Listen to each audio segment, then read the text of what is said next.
He'll be here. Respond to my meme. The memes, Jack. DNA of Soul. I think, what was it? I think yesterday was the 12th year that that game came out. Yeah, Metal Gear Rising: Revengeance first released 12 years ago yesterday. Jesus. 12 years of memes, Jack. 12 years. Vengeance.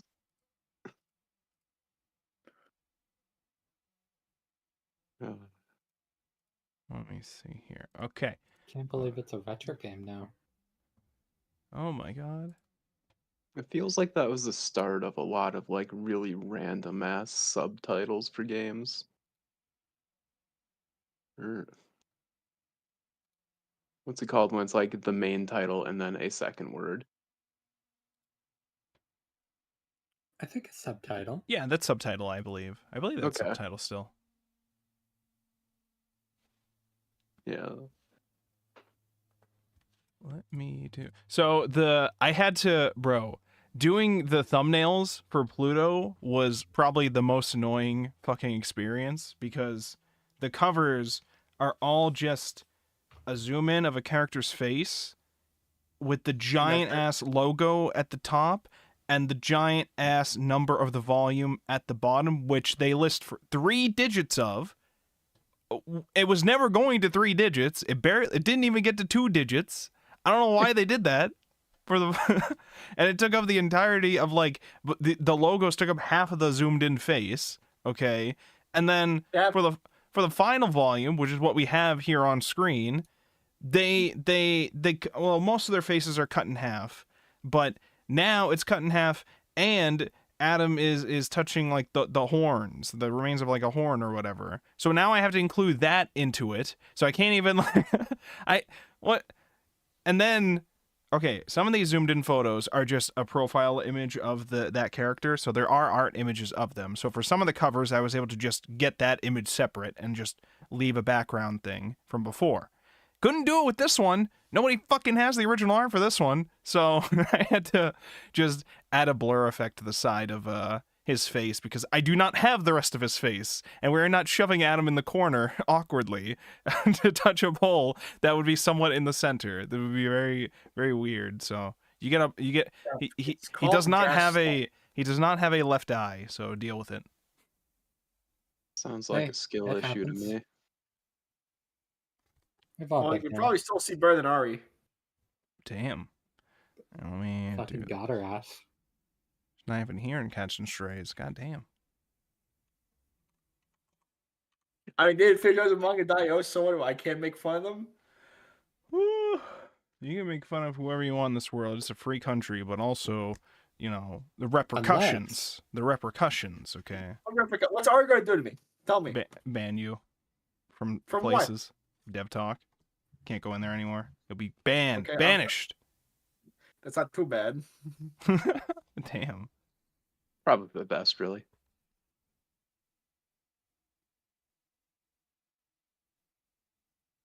Now you can say I'm only in 4 servers.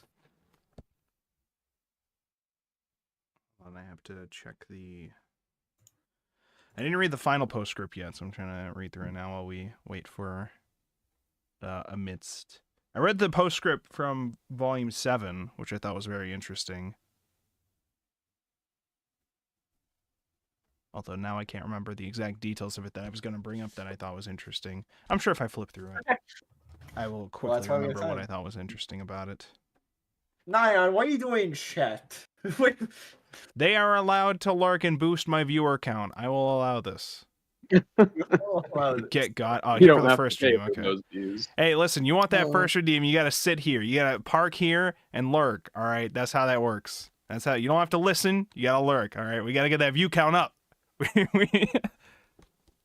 When that ad revenue plays every 30 minutes or an hour or whatever. Okay. We need the payout. All right. We need the payout.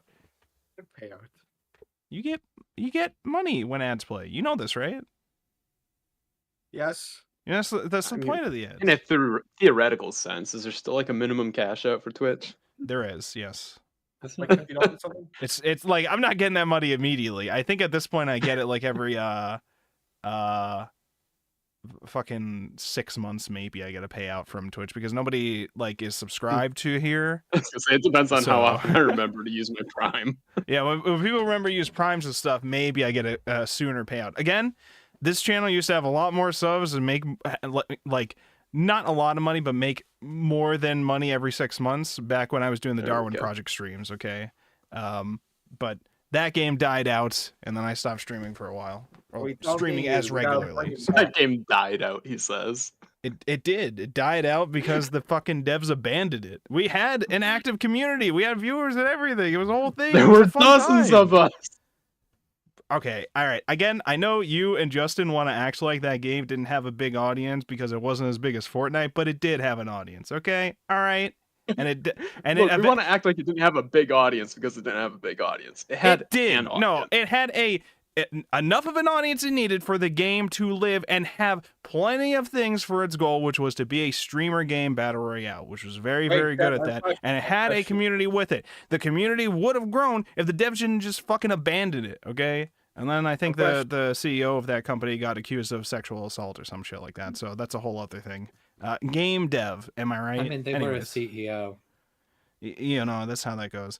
Shadow, what were you saying? Okay. Okay, to figure out the metric if this game had players or not, did it have more players in Concord? Wait, what? Say that again? Did it have more players in Concord? Probably. How many players did Concord have? I think like I think 0 6 after a all week. total.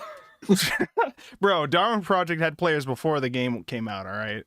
Because it was one of those early Okay. access memes. Okay, we're good. We're good. Damn, the game came out. Good for it. Eventually, it did. Yes, it did, actually, yeah. When they did, they changed up a lot of the mechanics of it, and that was a big thing that upset a lot of players, so some people left from that, and then eventually they just gave up on it anyways. I don't know what the fuck. I don't know why the fuck. We have a message in Kick Chat here.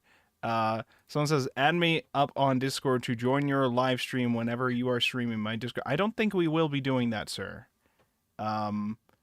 Because I God, the do not bot, you believe, coward.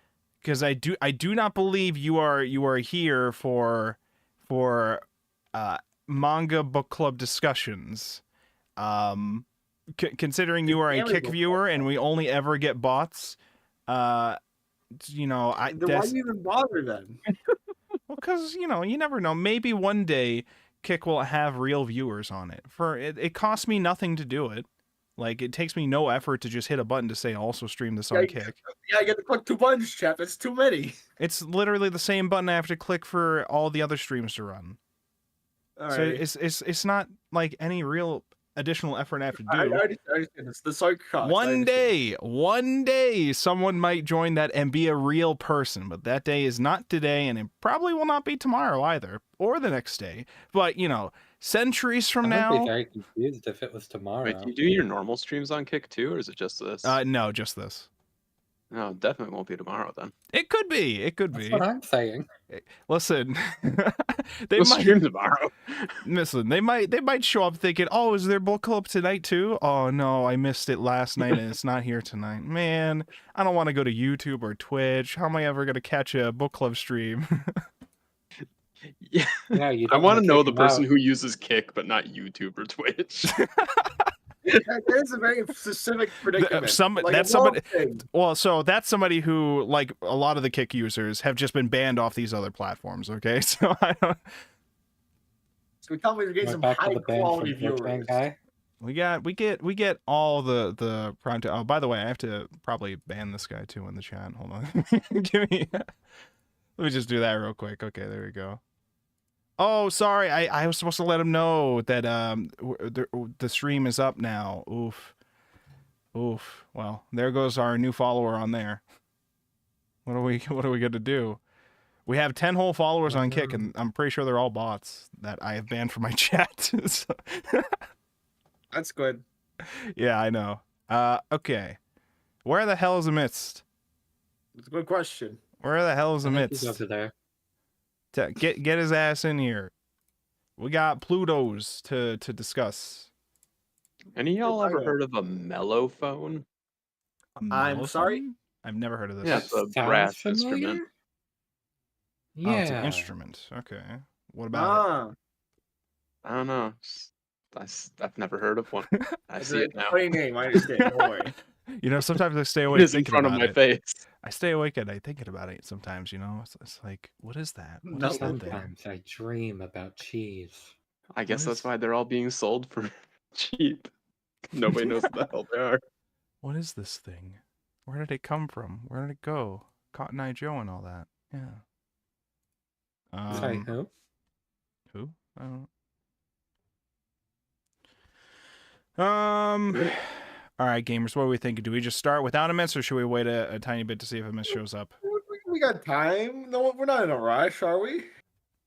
Well, I think we drop kick him.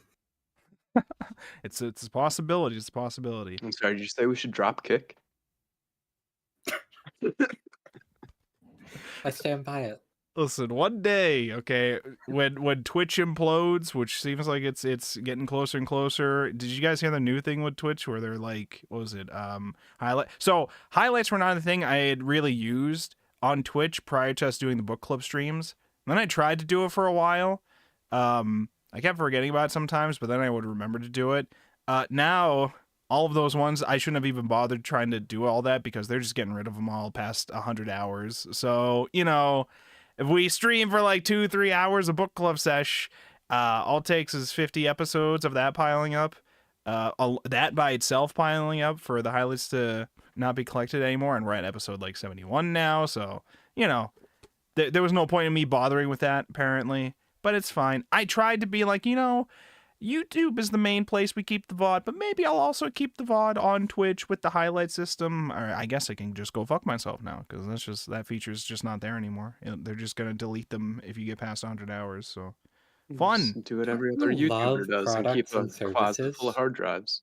I mean, that is what I do. I have a, I think I said this the other week too, or I might have said this on a different stream. I have a 20 terabyte external hard drive connected to my system recently that I just store all of my history of all of my VODs on. If this thing ever dies, it's like the burning of the library of whatever it's called. It's just gone. Alexandria. Yeah, it's gonna be gone. All right. So we are not losing this external hard drive. Okay. I already lost like the 2018 to 2019 brief period of VODs.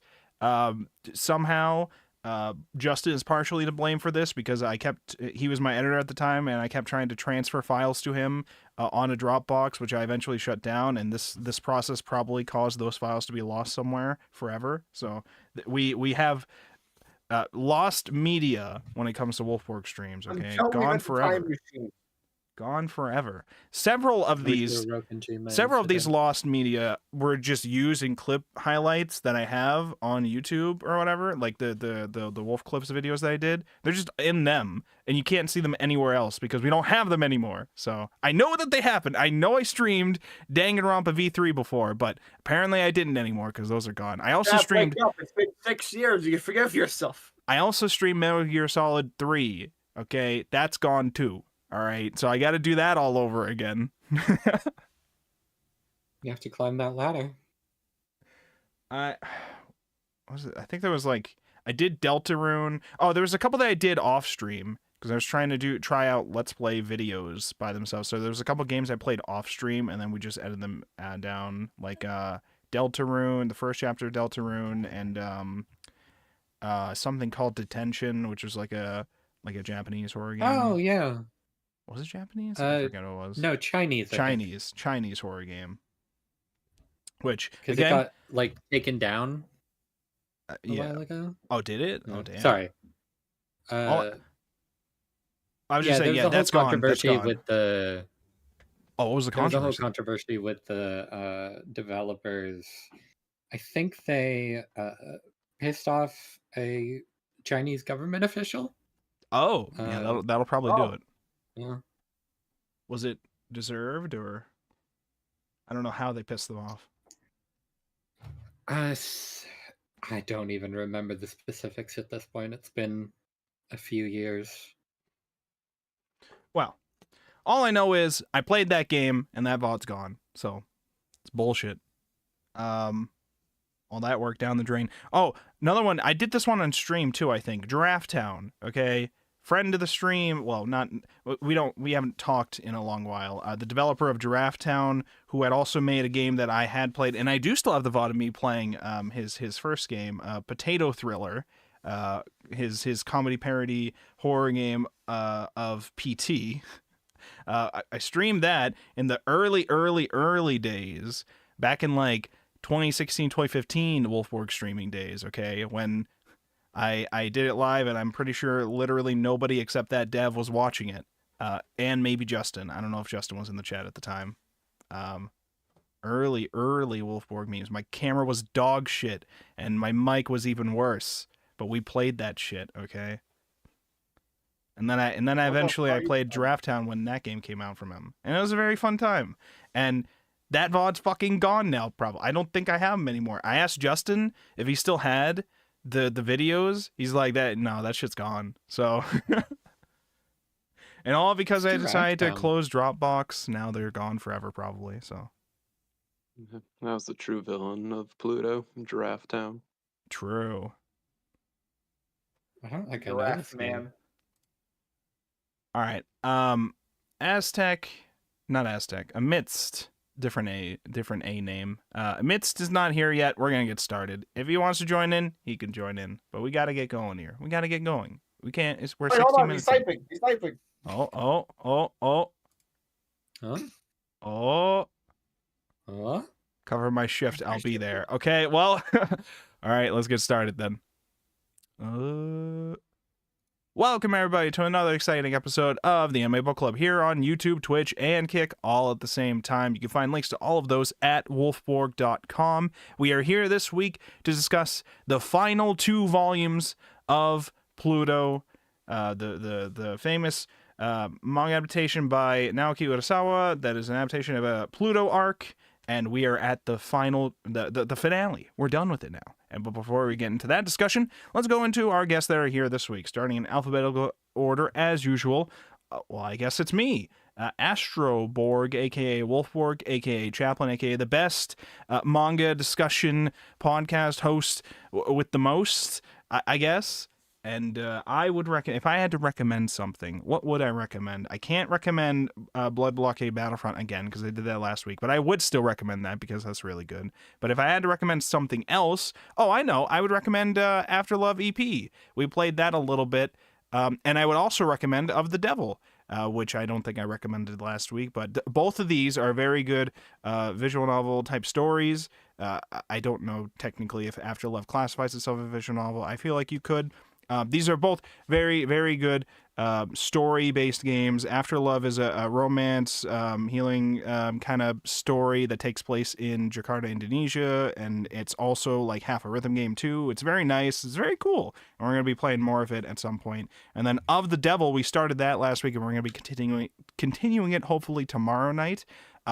Very, very cool from developers that I really, really enjoyed from their past 2 entries in the Spooktober Game Jam for Dev Talk. They're the developers of, March in Line and Model Employee. Very, very good games, which I believe you can find on itch.io. And Of the Devil has an episode 0, which is like a prologue, and episode 1, which we're going to be starting tomorrow. So that's very, very, very cool. Ace Attorney kind of cyberpunk with hot lesbian characters that you can check out on Steam. You can check them out on Steam if you are interested in that, or check out the stream tomorrow and you can get a taste of it. Next up we have Aztec. Introduce yourself. I'm Aztec. I'm here. I read the thing. That's all you need to be here. Yeah. I don't do things. Watch Call of the Night. It's a fun show. It is pretty good. I would also recommend it. All right. Next up, Detective Galaxy. Introduce yourself. Hi, my name's Marianne, or Anne, whichever you prefer. I'm going to second the Of the Devil recommendation. Let's because go. I played through that a little bit ago. I sort of live blogged it on Blue Sky, and it's really fucking good. Let's go. Of the Devil Bros, rise up. And next up, we have Shino, aka Robo Shino. Introduce yourself. Hi, I'm Shino, and my recommendation this week is a TV drama called Hachimori Beimars. It's basically the same genre as Birdie Wing, but softball and live action. So Ooh. if you like girls doing sports and questionable CGI, you should watch it. Birdie Wing was pretty cool, so that sounds Sorry, very what was interesting. I'm this? probably what's the name again? Hachimori Beimars, I'll send it in the chat. Okay. Thank you. Thank you so much for that. Check that out if you are interested. And next we have Shadow Man V4. Introduce yourself. I'm Shadow. I read things earlier than I should. You want what I recommend this time, Wolfborg? What? Deltarune. Okay. Is that done now, or? No, it's They're been working like on it. I 20 hear years. I see occasionally memes about them saying new Deltarune chapter tomorrow, and it doesn't come out tomorrow. I see memes about that, so I'm assuming They're on, it's not chapter done. 4 or 5. They're nowhere Okay, close. all I know is that there was a big fan project that I believe is out now, Undertale Yellow, which I think a couple artist friends of mine worked on, which is it seems very cool. I've not had a chance to play that yet either. Mostly because I wasn't sure if I should wait to play all of Deltarune first, and then it didn't. Buddy, And now everything's out yet. So Deltarune's apparently, out. how many chapters are out of Deltarune right now? 2. Two chapters. I think chapters 3 and 4 are like finished and they're Oh. waiting on playtesting. Okay. Well, I had played chapter 1 before, so I guess chapter 2 is next. But also, I don't think I ever streamed Undertale, so maybe I'll have to go through that first. Again. We're I down. mean, I played all of it, the original Undertale, but. Anyways, all right. So thank you so much for that, Shadow. You have anything else? No. All right, cool. Welcome, everybody. Pluto, volume 7 and 8. Our final volumes here with the last volume cover showing our main character back in action with the final full image of what has happened in the battle. So let's go through. Where do we begin? Okay, so Epsilon was the main focus at first because he was essentially the last super robot left alive the last time we had dealt with things. So he went back to try to take care of the war orphans. Apparently he gets a sidekick, a bodyguard dude for a while. What was his name? Hogan, who is also an android with like this eye that like moves around one central line, which is pretty cool. They like did it a couple frames where it just moves to like showcase like I don't know, some kind of confusion or like deep thought that this robot was having over what to do with Epsilon. Epsilon, Alright, a RoboCop. yeah, pretty much. And so with Epsilon, we go through his whole learning more about him personally, seeing that he's taking care of these war orphans. Specifically, he picked up one war orphan because he might not have. We now understand too why Pluto is not going to spare Epsilon either, because they were essentially they didn't fight in the war, and you know everybody shit on him for not fighting in the war, but they helped clear out and wipe out a lot of the debris. Which included, you know, the dead remains of like robots that were like used in the experimentations and things like that. And so through, I guess, his you know, I think we had theorized this before, just the fact that Epsilon did not want to fight, but also did not try to stop the war itself, was enough to get the anger of Abula, which then resulted in Pluto wanting to murder Epsilon. Well, I mean, it seemed like Epsilon this week was just like, stop me, somebody fucking stop me, please. Can somebody fucking kill me before, you know, I've done horrible shit and I don't want to do this shit. Somebody fucking stop me. Epsilon's mega nuke guy, so he could have done it, but Epsilon's also a softie and was like, no, we can still find a way to save Sahad from his existence within Pluto, and it didn't end up working out. Didn't end up working out too well. Before we get too deep into this, I want to very quickly Well, first of all, we'll ask around about opinions about how we felt about Epsilon this week. Let's go into that first. How do we feel about Epsilon's backstory this week? What's or his development in general? What are our thoughts on Epsilon at this point now? W, do we like what he was doing? Do we disagree with his actions during the war? Do we think he could have done more? Would anybody? I don't see any issues with what he decided to do. Okay. I Or think not I do, think I he's an suppose. interesting character more than anything. It's really interesting to see that sort of like the accusations that can be leveled against someone who has the power to stop something horrible from happening and still chooses to, even if they're not, lets it happen through their inaction. right. It's a tricky thing with him too, because his main, the whole thing, and I kept trying to hammer this into us that like, it's all like basically like photon type shit, like he's walking nuke, like we said, can vaporize an entire massive area, but we're immediately trying to show, but he can be weak if the sun isn't out for a while. We're immediately wanting to showcase that. And I do enjoy the kind of character he is, but I do find it very interesting to think about the fact that he essentially has this like nuclear explosion option that he could just do, and so it would make him the most powerful, but also it kind of limits the amount of stuff he can do without also vaporizing literally everything around, perhaps. Which is not his goal. Superman. Yeah, like they're like, okay, if you're not gonna kill anything, you're gonna vaporize all the debris left over here at least. And he's about to do it, and then he realizes, wait, there's a child somewhere in the city. There's a life somewhere in here, and that's where he finds Wasili. I don't know how you're supposed to pronounce his name. Wasili. Possibly feels the most name-ish, but it's not a name I'm familiar with.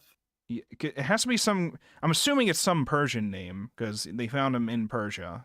So I don't know at all how to properly pronounce Persian names though. But yeah, so we find him, bring him back as part of the, or maybe he started adopting the war orphans as a result of him. I'm not sure, but eventually we're jumping forward to him taking care of all of them, and Wasili is one of them.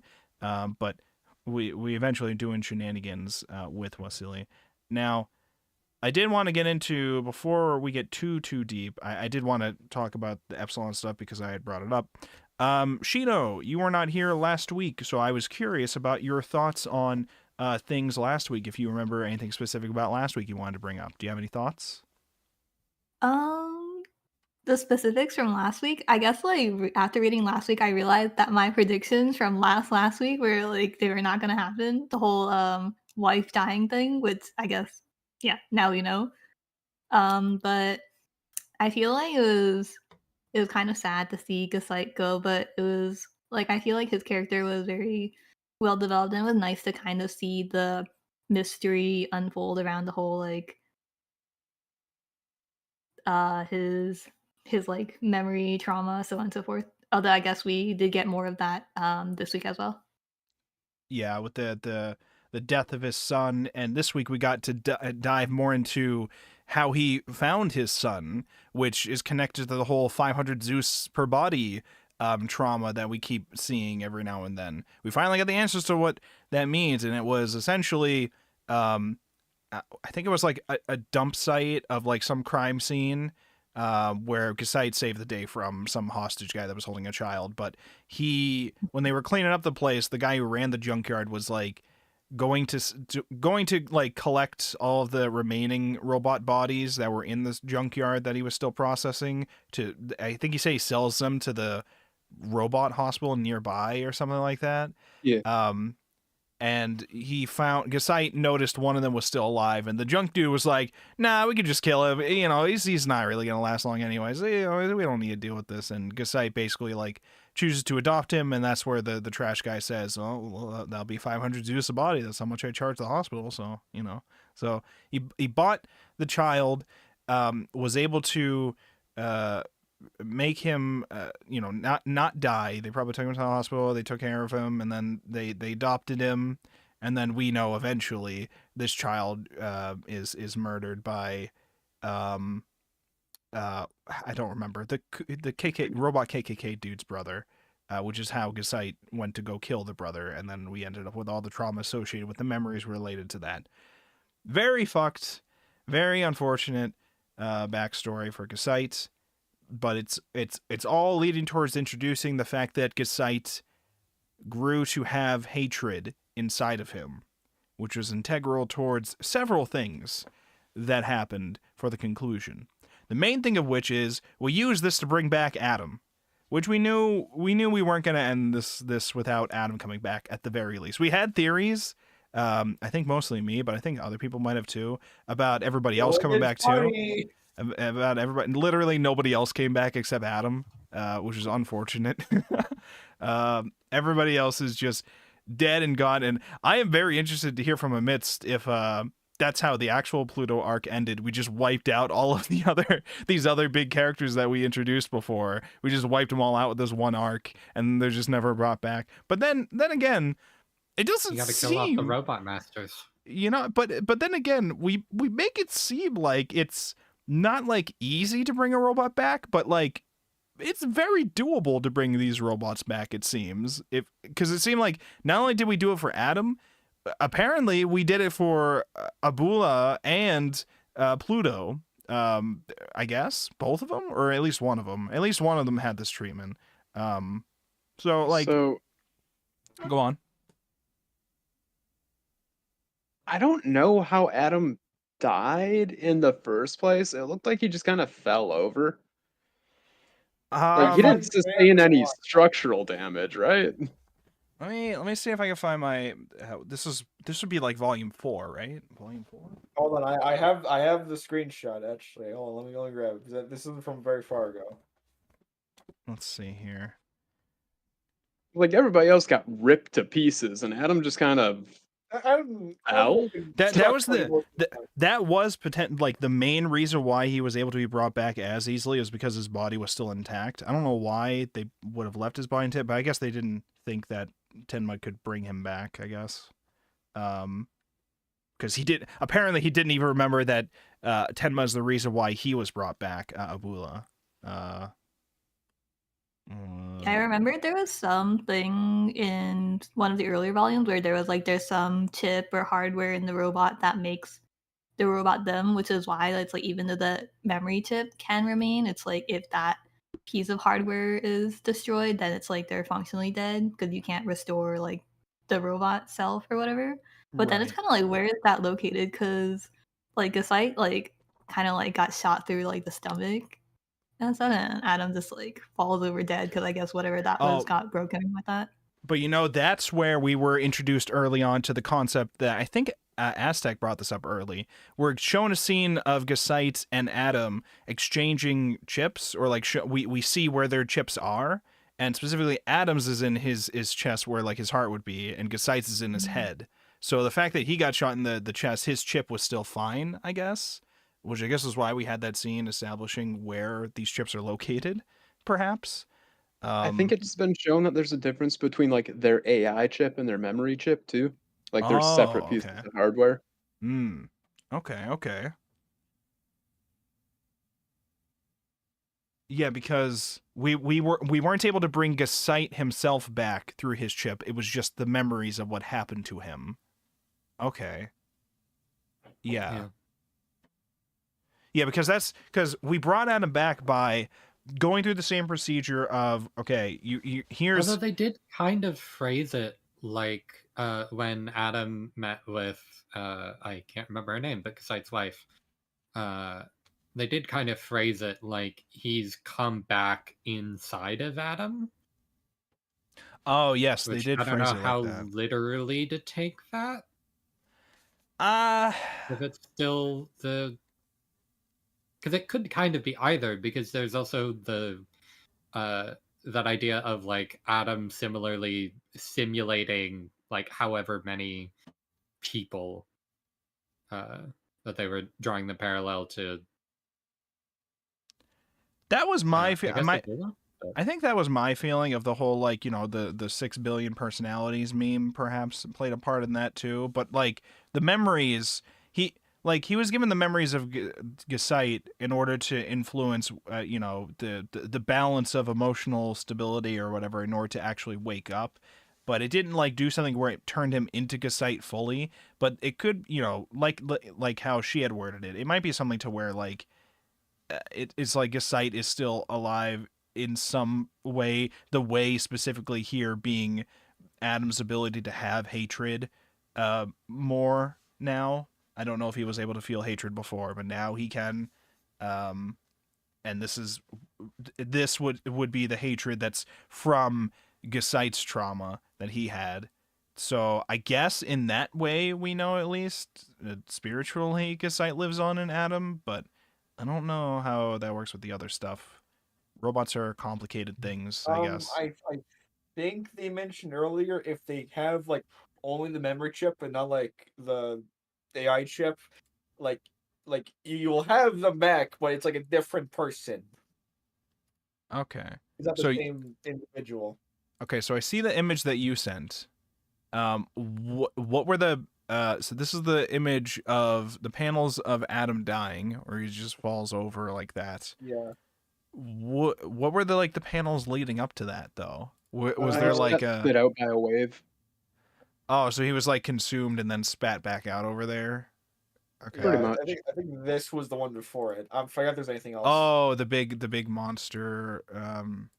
Yeah, we okay. didn't see the majority of it. It was Don't go fight the clouds. You'll lose. Adam, Okay. Yeah, and we saw him then- jump into the cloud, and then we saw like I can't And then remember we if it was jumped a to- wave or the cloud spit him back out. Okay. yeah. So, what would have happened to have killed him in that kind of way then? I guess I'm not sure. You know, I don't wait, hold on. It would have said at the beginning of one of these volumes, it was like I think last week's volumes would be like Tenma talking about his current state with Ochanomizu. Because they like immediately tried to bring him back to life and Tenma's trying to say he's dead. I think it's like volume 5 or 6. Yeah. I'm not gonna lose my mind trying to find it in the middle of book club, but it's one of those things. I'll take a look, see if they find anything. Regardless of that, we know that Adam is back now, through the program of the 6 billion personalities being processed. We've introduced Gesite's hatred memories, like his final moments and I guess emotions from his past, influencing him to wake up. And I guess Uran also played some kind of unknown emotional role in him waking up, because Tenma finds Uran at like the graveyard for the original boy that inspired Astro Boy, Tobio, Tenma's actual son, brings her to where Adam is being revived, and then he wakes up and Tenma's just kind of gone. And then he just kind of leaves Astro Boy there with the other scientists to be like, all right, you guys figure out what to do with him now. And they're like, okay, we don't know what the fuck he did to him, but Adam is going crazy. He's writing formulas on the walls. This is a formula for a fucking anti-proton bomb. Not good. This is a not good formula, very evil formula, not good at all. He's scribbling this on the walls everywhere. Somehow the scientists can easily understand that that's what this formula is. I don't. Of course, scientists. Listen, there was like. Well, clearly they've all memorized it. Yeah, I mean, it's kind of important, you know. You know, this formula for a completely different field of science. Don't You know, worry. everybody tries to make a doomsday weapon in their off time. It's That's just what scientists do. It's just a little Yeah, of hobby. course. It's just a little hobby to try and make millions. Because I'm sure if you do it, you'll make the big bucks or Like, die. if you're not trying to end the world at some point, can you call yourself a scientist? That's true. That's true. That's true. Same thing we do every day, Pinky. So, yeah, Adam was going a little crazy at first with that, and then he kind of just breaks out, which they're like, oh, how did he break out? This wall is supposed to not be able to be destroyed by anything, and he broke out easily. And it's okay, well. Oh no! These are like the super robots. I don't know if you were containing him here, if he really wanted to be contained. Super robots. So he broke out, but luckily he didn't go on a rampage or anything. He just kind of eventually found a snail. And then I'm thinking, oh no, Ochinoizu or the principal or whoever found him is just going to see him crush the snail instead. He didn't do that. He put him back in the bush. And he's like, okay, I'm okay now. Still Adam. I'm good now. And then he went back later and stomped on the snail. That's what they don't tell you about. I thought we were going to wake up to fucked up and evil Adam. He will now crush the snail as opposed to before. Where he just put him back in the bush. And then, like, look, he's capable of hatred. He's not filled with it. Yeah. Because that was the whole big thing. They were like, okay, well, Adam's awake now, but, we don't know if he's going to fucking... We don't know if he's going to try to fucking kill Pluto or if he's going to try to save Pluto. We don't know what the plan is, but we know the world's going to end if we don't stop Pluto. But also, we kind of have faith in Adam he's not a killer. We don't think, despite what... You introduce fascism into a child with superpowers. What happens? We just show him a whole bunch of right-wing podcasts. That's how we woke him up, and now we're just going to see how he responds. Here's the power of agitate. We got Adam on Joe What have we done? So, all right, our boy Adam, he's back. Epsilon got vaporized. The process of him getting vaporized, the process was, so at first we have his bodyguard introduced, Hogan, hanging out with him for a bit at his regular home in Australia or orphanage home, I guess, whatever they call it. He has to stay there for a bit because I guess it's Epsilon's birthday. So he's like, listen, they all planned a surprise party for me, so could we just wait here for a bit, have the party, and then leave? And Hogan's like, okay. And I'm thinking, like, bro, why are we... Bro, this fucking doomsday creature has killed, like, 6 of you and 6 humans or whatever. Like, what are we doing? They made cake. Why aren't you, like, sending the children to a safe house too, and then you going somewhere else? What is going on? But it's okay. They planned cake. They planned a song and everything. The song of which was just everything's gonna die. Everything's gonna die. Like it was basically like some I guess Persian folk song thing, but it was talking all about Bora, and how it's like a fiery giant or like killing, destroying the environment or whatever. It's like. This shit's gonna come and end the world is basically the song, but all the kids are singing it like it's a fun time, and I'm like, oh no, this is this is not good. I mean, do you remember what the actual like childhood songs were like? Ashes, we all fall down. Yeah.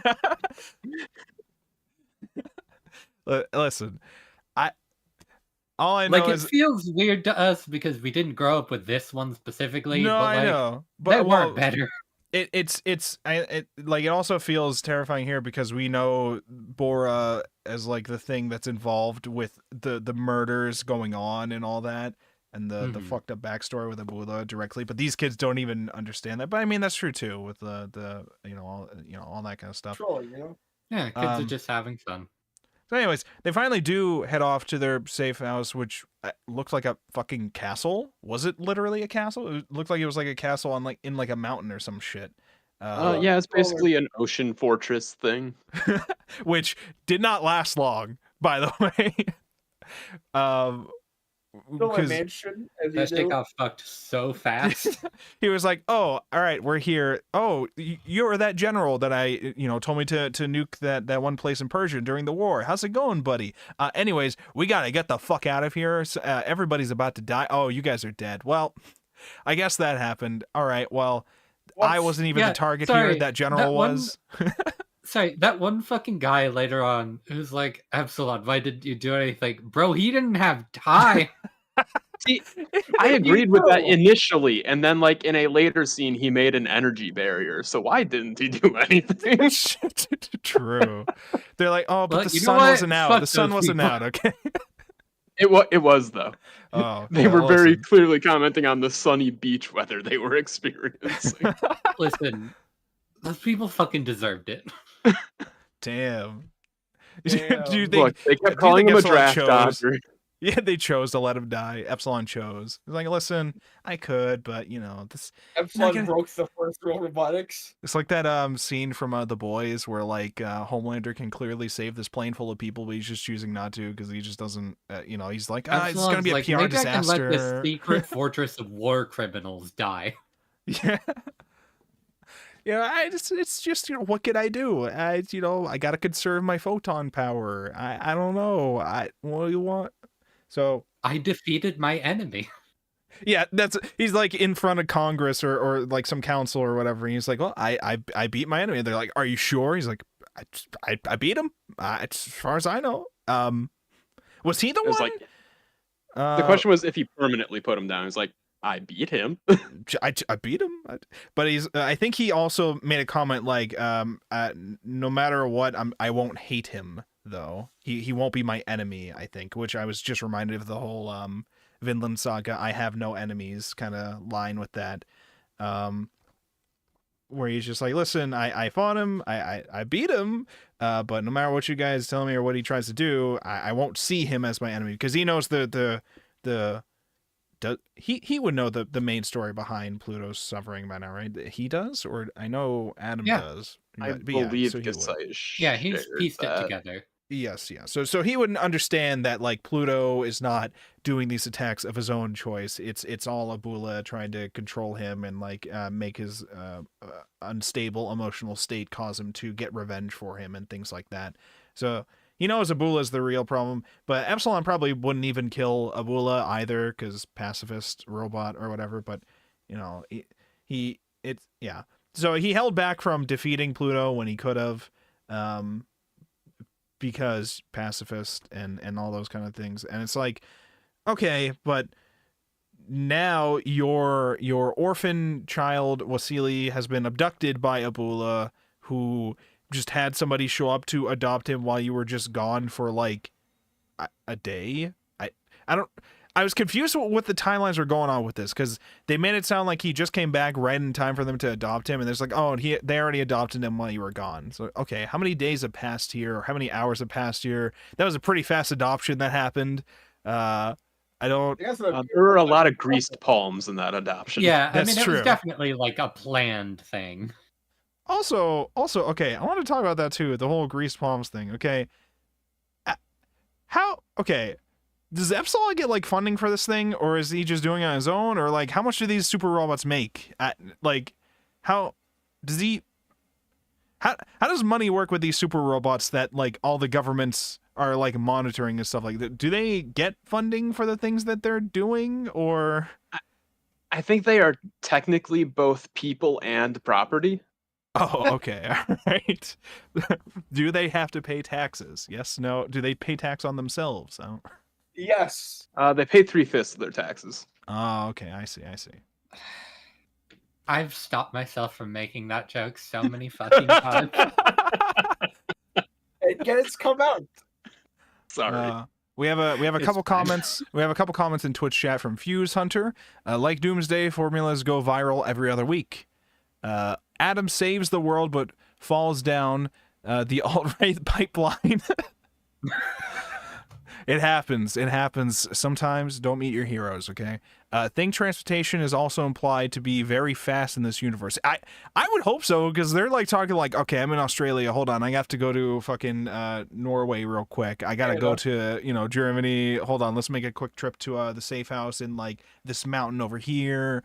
Like, okay, well, I'm just like, okay, some of these robots can just fly around, so maybe that too. People in property has some interesting implications. That was the other comment the Fuse Hunter left. Yeah, so this is I didn't understand why this lady who was helping to run the orphanage was like, I don't understand. We weren't really shown really enough for me to be like buying that as that. I mean, maybe she just wanted extra money on the side. I don't know. But like you said, yeah, there was just a line about like, we'll have a hefty donation for this adoption here. But so my understanding of it is that the lady doesn't run the orphanage. She's a caretaker at the orphanage. Okay. Epsilon hasn't technically adopted the kids. He's just like at the orphanage. The shady dude who had the greased palms and whatnot is the orphanage director. Because, like, I'm assuming a robot can't actually adopt a human child. Did that happen? Did it happen? I With, don't. We've seen humans adopt robot children. We've seen robots adopt robot children. Right.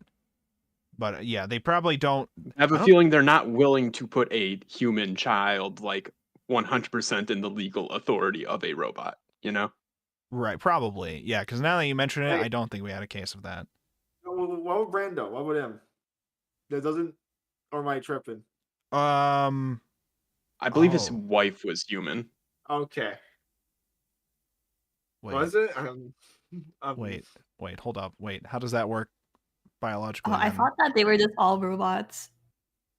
Wait, that's an interesting question. Wait, are they all robots? Wait, hold up. God. Wait, hold up. I'm gonna Brando robots. Brando Pluto Wiki. Wait, what were they? Were they robots? Wait. Oh God.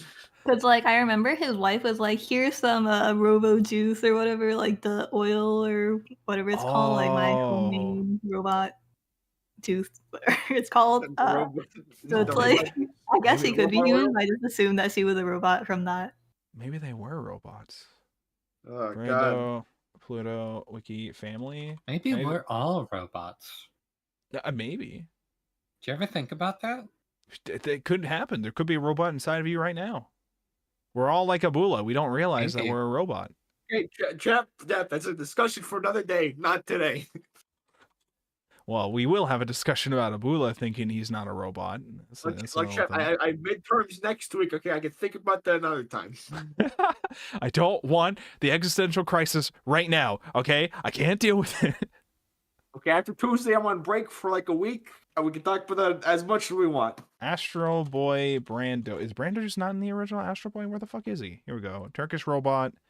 I guess he only appears in the Greatest Robot in the World arc.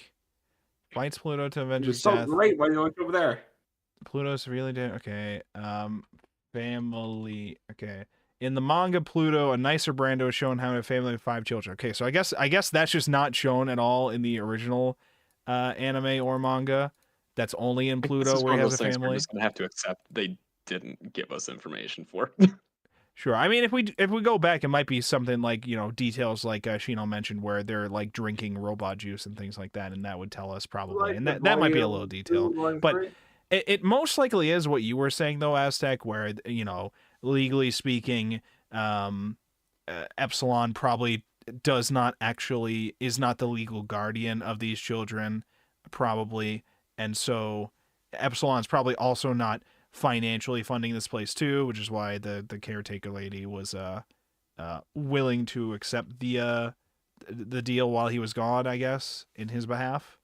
And anyways, Wasina gets adopted, and it turns out not only is the guy an asshole who adopted him, but that was just because he was just a scapegoat to like bring him to Abula. So now Wasina's gotten abducted by Abula, who immediately adopted. He's a portmanteau of those words somehow. Who just like brought him into this room and he's like, all right, well, we have you now, evil fucking stop crying, okay? Shut the fuck up, all right? Anyways, there's our giant evil robot in the corner who's gonna go kill Epsilon. When he shows up, even with one arm, he could still kill him. By the way, now at this point that we're finally seeing the actual full view of how Pluto's character looks, bro, he looks so fucking badass in this manga. Can we get a, you might have posted already, I want to show He this. looks sick as hell. He looks fucking amazing. Look at my boy Pluto. Holy shit. Hold on, let me show it on stream. There we go. Look at him. Look at that massive lad. I think Shadow kept posting Boomer Wanger. Boomer Oh, look, Wanger. I wasn't completely off. Okay, I was somewhat there. Do you think Pretty close. he's inspired by Pluto? Do you think when they designed him, they took inspiration? Maybe.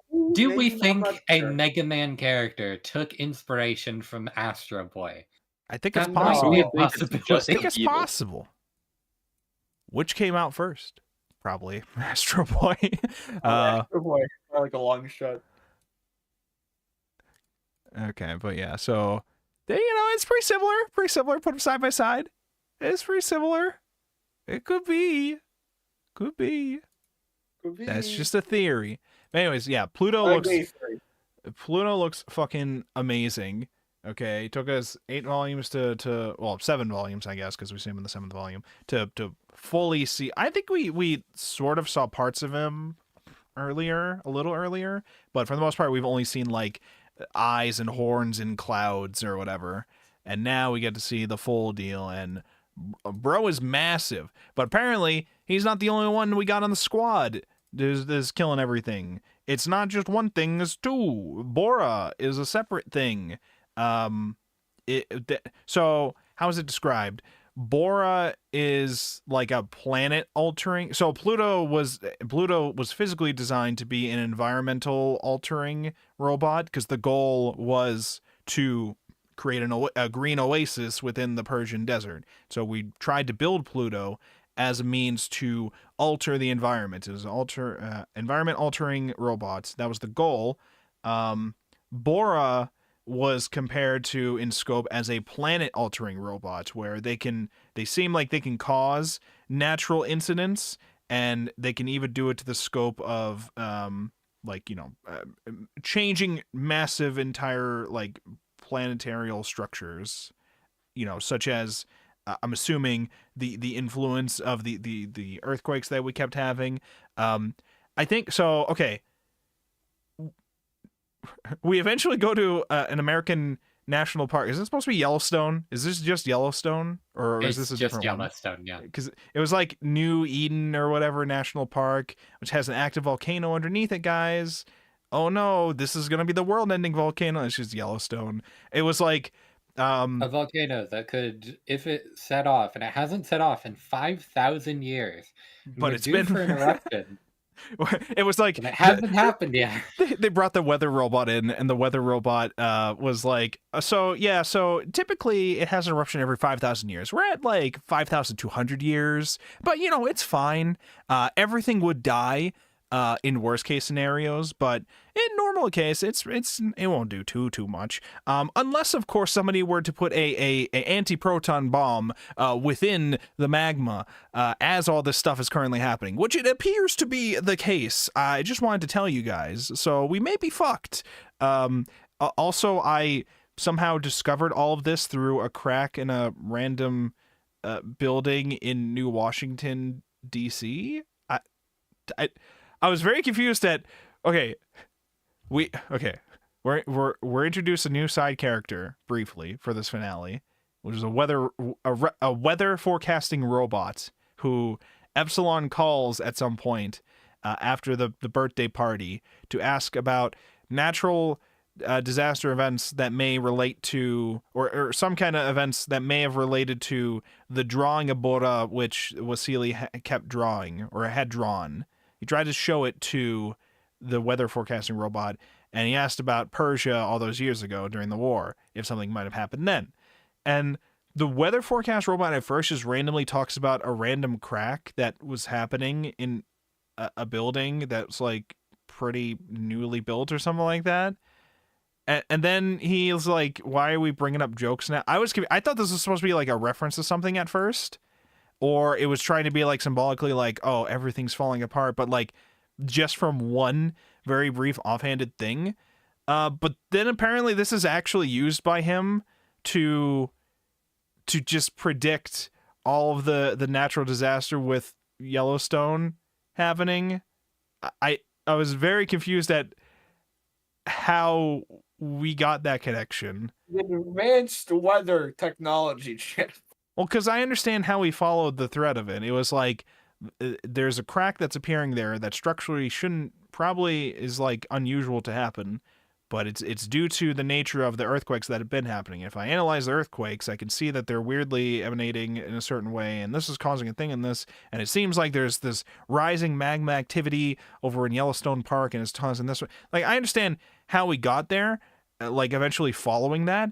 I don't understand why he hyperfixated or even found out about a random crack in some building that I don't even know if he was a part of. I was very confused at how he started that, but I understand the main goal of it was to, you know, like with the Dragon Ball trying to introduce the story to everybody else or whatever. This is just literally a random way to tell us, the reader, just how exactly shit is about to get fucked over in Yellowstone, in a way that I guess only these kind of characters would naturally be able to tell us. We just needed an awkward way to start it, I guess.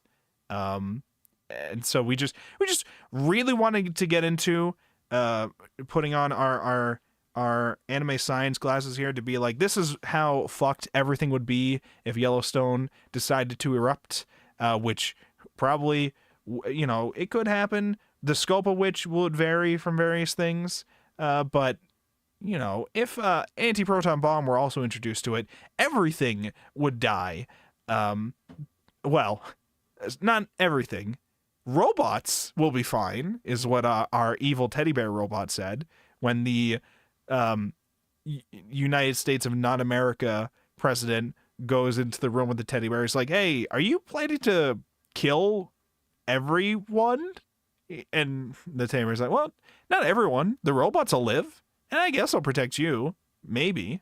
You know, you may have to, you know, you and the very few humans that left, you all may have to be our slaves, but, you know, you'll live. So, you know, that'll be fine, right? I will say, when it comes to the teddy bear thing, I thought there was going to be more that happened with the teddy bear. I don't know if I should just jump into the Marvel after credits meme or what, because we had a Marvel after credits meme after the big fight. But that shit was so fucking funny. It was because I was like, why is Adam going to see Brow, the killer robot, the serial killer robot or whatever, or the one that could kill? I don't know if they consider them a serial killer robot, but the robot that was able to kill before. Why is Adam going to visit him? Have they known each other in the past? Is Adam the reason why he's locked up in here? Is this some like reference to past interactions they've had in the Astro Boy universe that we don't know about? And they're like talking about like doing favors for each other, and we're just like, okay, well, what's gonna happen with that? And then Adam goes to do his final battle with Pluto and to try to save everything. But after all that, we're just seeing like the little after credits meme, which is just like, oh, Brow has escaped. And you're like, oh shit, there's sequel bait? Sequel bait is what I'm thinking at first. I'm like soy pointing at the like Marvel after credits meme. I'm like, oh, Brow's gone. Oh, he's meeting up with the teddy bear. Oh, he's choking out the US president of non-America. Oh, is this like the villain sequel bait with him and the teddy? Oh, he's killing the teddy bear. And then we end it with that. Oh, wait. You're a guy. We didn't see like the full sequence of events. It was just like Brow shows up, knocks out the president, and then just throws the spear at the or whatever was lodged into him, throws it at the bear, and then it just ends with that. And I was like, oh, all right. So I guess that's how we get rid of I guess that's how we get rid of that bad guy. I guess. I mean, they were the big bad. I think that's a weird way to end that one, but it's a way to say that we also took care of this guy too. I guess. Those last few pages just raised so many goddamn questions. What questions did you have? How did the crippled robot get there? It looked like he crawled there Very somehow. careful. I don't know. I don't know. Where did he start? Which country did he start in? And how did he get there by crawling? I think what's really funny is that I don't think at any point I took the teddy bear as a literal thing. Yeah. Like I not to get too Umaneko about it, but I did kind of assume that it was like talking to the reader in some way. Or just Oh, you like didn't a think there was way- a physical teddy bear in the room? I didn't think there was a literal There is teddy no bear just teddy turning bear. to the camera and like so for then it to just end with like, oh, by the way, this thing was fucking real the whole time. It felt like I was getting pranked. There's the teddy bear was there. It wasn't just the president losing his mind thinking he's talking to a teddy bear the whole time. The teddy bear was there in the room. But yeah, more weird stuff in land. It's implied that like, what's the robot's name? Brow 1589. Yeah, Yeah. something like that. Yeah. Something like Yeah, that. it's implied that he has a past relationship with the teddy bear of some sort. Yes. I wasn't sure with some of these robots. I don't know if it's like they actually knew each other or like they know about each other because of how much they process knowledge and shit like that. Especially with our like mastermind villain and how much Brow seems to be like a scheming type thing, or even though he was just kind of chilling in that one facility. Like again, I had immediately thought like, okay, we're having the villain team up here, and it was just let me show you how I exercise my free will that got me locked up real quick. Let me exercise my free will to kill by killing you And also real kill quick. myself. Therefore, Uh, break the third law of robotics. You know, so yeah. Brow talks to Adam like he knew him. I'm not sure if he was supposed to have known Adam or if he was talking to Adam like he's Gasite or... Yeah. Again, these are questions that Amitz would probably be able to answer if he was here, but my assumption is they probably did know each other in the larger scope of the Astro Boy universe of things. And the teddy bear thing probably... Like, I mean, here we're shown the teddy bear being defeated, or it's implied at least that the teddy bear is defeated by Brow, but it probably, whatever this is, probably did last longer, I'm assuming, in the grander scope of Astro Boy as a villain, perhaps, and might have caused some other things to happen if they were a character in the original Astro Boy. That's my theory, at least. But here we wanted to, as its own closed off story, that you don't need to read a sequel for, it tried to do something to wrap it up in some way. So like there, with this kind of ending, it's at least able to like say like Brow tries to kill the bear, but we don't actually see, confirmation that this thing has been destroyed. So it's a nice thing to like be like, the intention was for Brow to try to stop him. And as far as you know, the signal cuts because the bad guy was defeated. But it could just be that, the story could have gone on in some kind of way. So That's definitely the more likely explanation, but it would be so much funnier if it really was just this inexplicable thing thrown in at the last minute. I like to think I didn't get the time to go and watch the original Astro Boy anime or like read the original Astro Boy manga yet. I definitely will at some point, but I just for that like one arc at least. But it's very funny in my head to think that it might have just been a meme where like, all right, we defeated the villain of the week. Oh, but how are we gonna deal with that pesky robot that actually started us? Oh, Mr. Brow throwing the spear. Woof. All right, see you kids next week for the next villain. That'd be really funny if that's how that went down. Yeah, I kind of assumed that like the teddy bear was kind of like a problem that the heroes were generally aware of, but they were like, this is not the main problem right now. This is my problem. Back to the snail thing, like the Adam snail thing. Like I think there's like a panel where he was looking in the window reflection of himself, and it was like, "Don't piss me off." And I was kind of like, "Is he talking to the bear? Like, who's he talking to?" Oh. Like, because I assumed he was talking to the bear because like all these robots, they have no sense of like security. They just like share like the information. It's like, "Oh no, he died." Like all his Right. like feelings at the last moment. So Yeah, it's the bear character was a very interesting like shadow puppet villain to introduce to all this. I think I am overall satisfied with our afterward, like how we non-answered him being defeated. I think I'm overall okay with it, other than, like Essex said, how the fuck did Brow get there? We don't want to answer that apparently, but apparently Brow somehow got there. Maybe it was just, maybe they're just in the same building, and maybe they're just in the same building together. You know, it could have prison right next to the White House, of course. Nothing could go wrong. Yeah. Okay. Did we have any? Okay, the main thing is the big Pluto battle. But we also had, before we get into that, Uran. Uran had some stuff. Uran was... What was Uran? Uran's main thing was just being worried about Adam. She was sensing all the struggles of, you know, like when Epsilon and Pluto were having their interaction. I think she was sensing the sadness in the air of those two.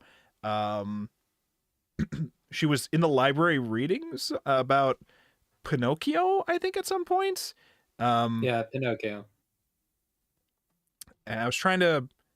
I don't remember exactly what it was, but it was like a whole discussion about puppeteering or whatever, and who's really it was who. essentially it was essentially paralleling Pinocchio and Geppetto with Pluto and Abula. Right. And this idea that like Pinocchio is very obviously being controlled. He's on strings. And Udon saying that, oh, but Geppetto was also on strings. Essentially like 5-second foreshadowing, paralleling Abula also having been a robot the whole time and having had like, I guess those false memories of being human implanted in him. He gaslit himself.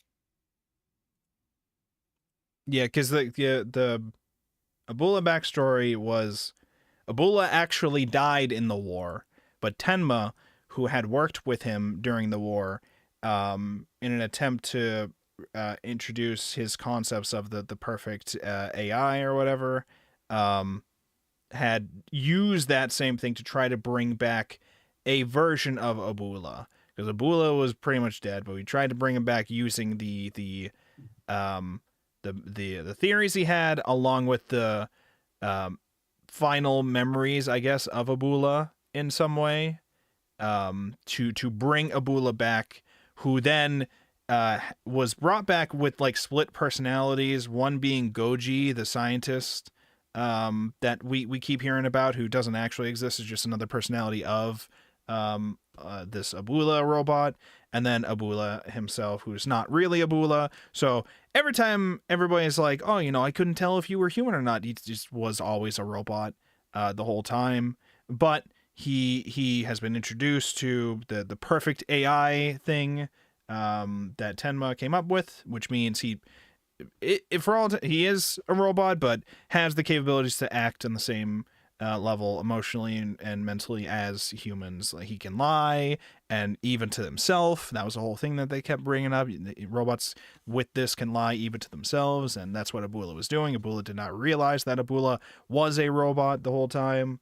And it was funny too. We were told this because the bug sidekick dude kidnaps Tenma, and they bring Tenma awake, and Abula's there to reveal the grand evil plan, and Tenma's like, you know, you're a robot, right? And he's like, no, it's not true, no. And then that was impossible. Not only are you a robot, I made you, okay? I'm your creator. He's like, no. I think he like split into bugs, and then his chip was just gone, and that's where he took over Bora's body to do what he had to do for blowing up Yellowstone, which is the plan. Somehow, you know, I'm assuming we just here's my confusion. Okay, Adam had the anti-proton formula that he was writing down, which I guess implies that Abula would also have the anti-proton formula somehow. I was a little confused why the anti-proton formula was a thing that happened at all at first, but I just assumed it was like some side effect of the procedure for the perfect AI, I guess, and that perhaps once Abula realized that they were this thing, they realized they could become an anti-proton bomb. I was a little confused at the steps involved with that. But anyways, somehow Bora had an anti-proton bomb with him and then went to go and explode himself inside of the underneath of Yellowstone to kill literally everything except robots, I guess, and like a very small percentage of humans. Adam shows up to go and defeat Pluto himself. In order to try to stop Bora, first we have to fight Pluto. And so we have awesome fight scenes between them. The yelling back and forth about how all the other super robots, you know, they all had families, they all had their things that they were doing. None of them wanted to die. And talking about all that, I start with Mont Blanc. You know, he loved the trees, Mont Blanc. He really did. Okay, he didn't want to die. I still don't trust Mont Blanc. Okay, I understand he had nothing to do with this. I still don't trust him. Okay, he was doing something. All right, he was doing something. Look, we know Mont Blanc was an Andrew Tate fanboy when he was a young. We knew it, but he grew out of it. So, Pluto is just like fighting during the Epsilon fight. Pluto was just basically begging for Epsilon to kill him. Epsilon would not. Wait, how did Epsilon eventually get beat? Epsilon was eventually beat by Bora. Pluto kind of detonated himself. Did he? Wait. Oh God, why can't I remember the Epsilon dying scene? Detonated himself. He got like chomped. Like I thought he got chomped, but I guess. Yes, that's what it was. Yes, he had him like wrapped in his horns or whatever, and then he like bit his head off. But Epsilon was using his detached hands to barrier protect the bodyguard and Wasili from stuff, which. That shit was so sad. Yeah. Man. And then it's so good. I really liked especially how these final fight scenes looked. Now that we're actually able to see the fight scenes and not just be told I mean we saw cool things when we were just being shown like cloud stuff, but here we actually get to see fights happen, and they look fucking cool, especially now that I get to see how Pluto's body looks in these fights too. Pluto's body looks sick. I think it was like Pluto's body looked cool. Bora just looked like a fat blob. It was just like a blob, which I'm assuming this blob could just change shapes to like the weather things that it generates or whatever. But yeah, but it's just a fat blob. As hell, and it's also deeply sad, which is what every fight scene should be. Yeah. Pluto's like super jacked, fighting, roaring, but also like crying, and then eventually Adam's like, "Why are we crying? Why is all this tears?" They have like being like, "Please just fucking kill me." They have like a bro crying session, and then we cut to something else for a while, and then we cut back. They're just laying down, looking at the stars, like, you know, what if you see a shooting star, you get to wish for something. I was that was so funny. I love that Adam is just ripping Pluto apart during this fight, and then they stop and is like, "Wait, is there a point?" No, not really.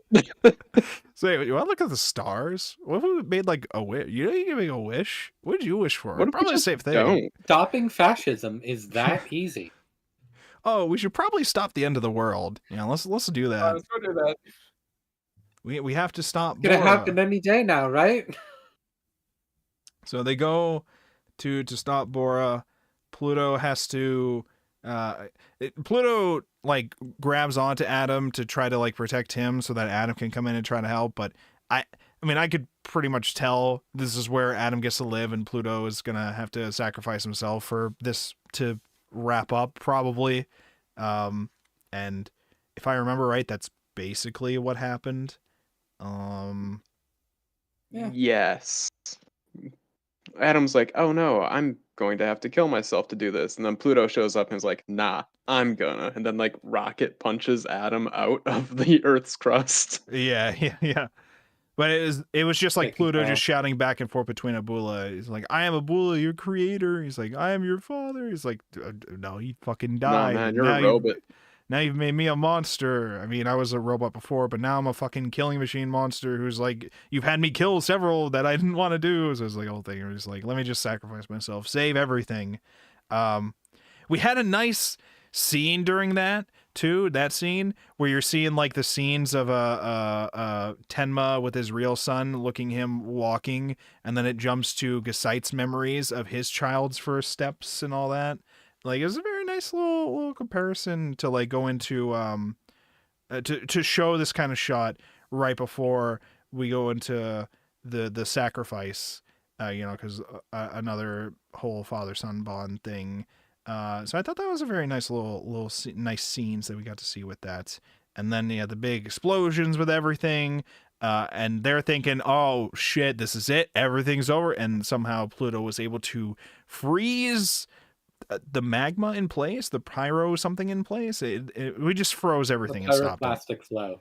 Yeah, we stopped it, and then we see the final horn in the end as the snow's falling down, and Adam's just has hand touching it like you see in the cover here, as he's thinking about all the other dead super robots, and they all show up in the sky in the Aurora Borealis, and then we wrap it up with that.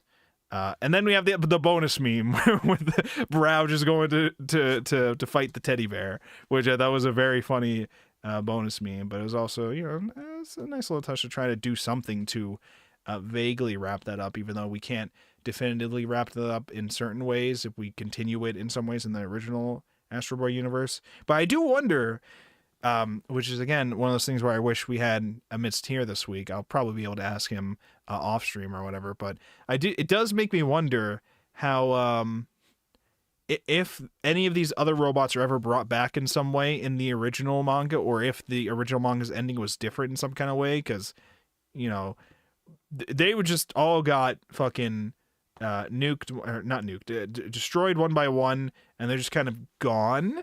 And so the implication being, in the original Astro Boy world, this one arc caused Astro Boy to be the only big super robots that they know of. But I mean, I guess at that point, if that really did happen, they could just make more super robots. The political arms race for walking nukes probably continues, even though we've also killed some of the scientists involved with the creations of these things. By the way, what happened to Hoffman? Did Hoffman live? Hoffman lived, right? Yeah, Hoffman's we, fine. we saw him. He was grieving at the grave of Gesight. Yes. Okay. Yes. So he's alive. He's fine. Everybody else is dead though. But he's fine. Was there another human that they were trying to target towards the end? Did Tenma live? Tenma, I believe, lived. I don't think they targeted Tenma. Well, he got kidnapped, and I'm not sure what happened after that. I thought he just left. I thought he just left, but Did he turn into remember. Did the robot turn into cockroaches and then he just wandered off? Yeah, I think so. I think he was just like, his chip is gone. Anyways. Tenma was just like, all right, my job here is done. I wonder if I can get a cab out here. My job here is done. We have a couple comments from Fuse Hunter. I assume once Adam got... Oh, wait, hold on. I think there was a couple before this one. I mean, it's a similar body shape. Robots are just that good. I assume once Adam gets his hatred upgrade, he gets a stronger mental connection to Brow. I just assume advanced robots just are on the same wavelength to an extent. So there's like some Dragon Ball energy sensing going on once a robot develops an advanced enough AI. Oh yeah, intelligence. Yeah, they mentioned that at some point, right? Where they were just like, "Oh, Adam is back." I heard because the big robots. Once a super robot wakes up, they get invited to the group chat. We just know. Just like automatically. Yeah.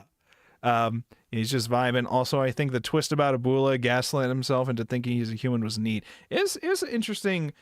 I had thought we were going into what Shadow had said about the ship of Theseus or whatever. Ship of Theseus. But it was, and I thought that was what that whole Tema scene was going to be about. I thought it was going to be about, no, you're not human. I knew the original Abula, and you are no longer him because of everything being replaced or whatever. But it was literally just, no, I just built you.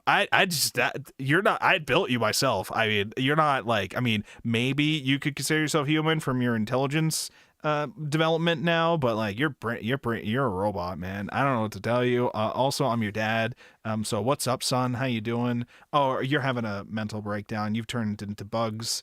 Well, I'm out of here.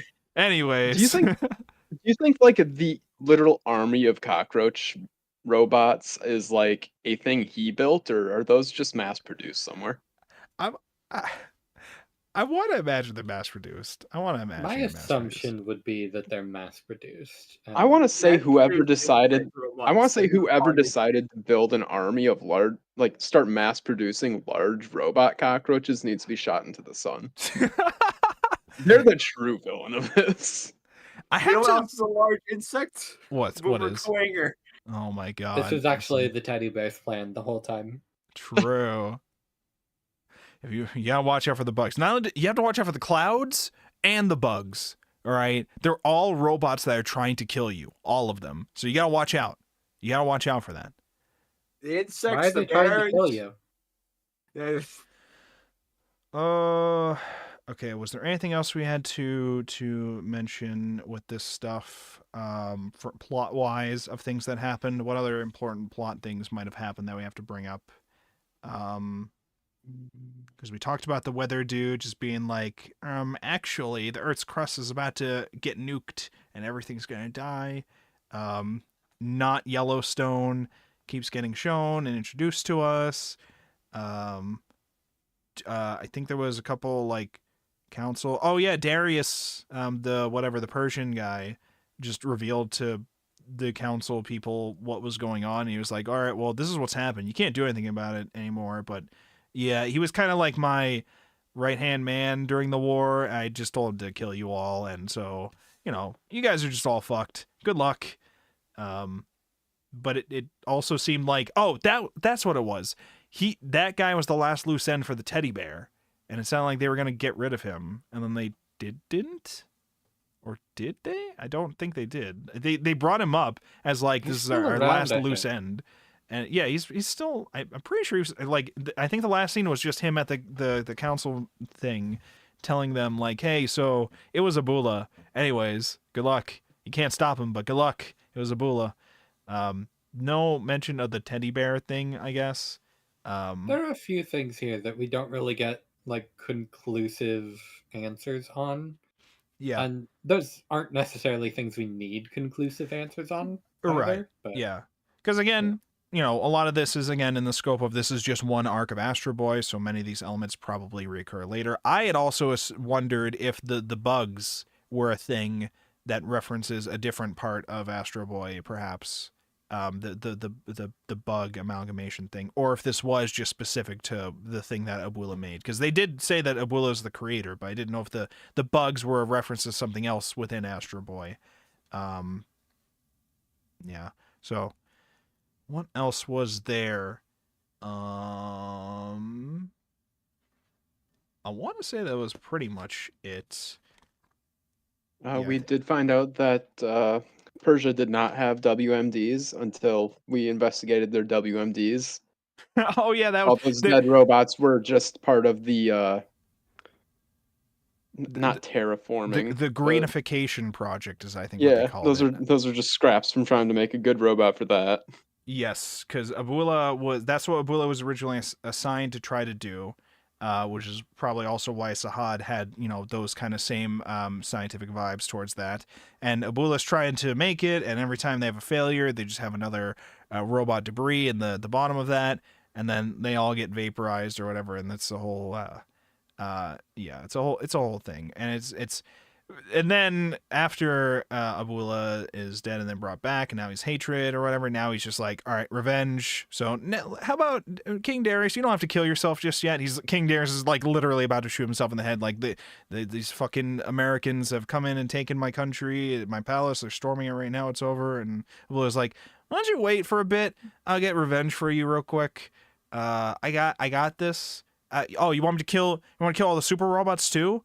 I can kill them. You want to kill the ones involved with the war? Oh, you want to kill the two that were just complicit with the two? Okay, I can kill them too. You know, Epsilon, Adam, whatever. Yeah, we can kill them too. Why not? You know, we can kill them too. I got you on that. I got you on that.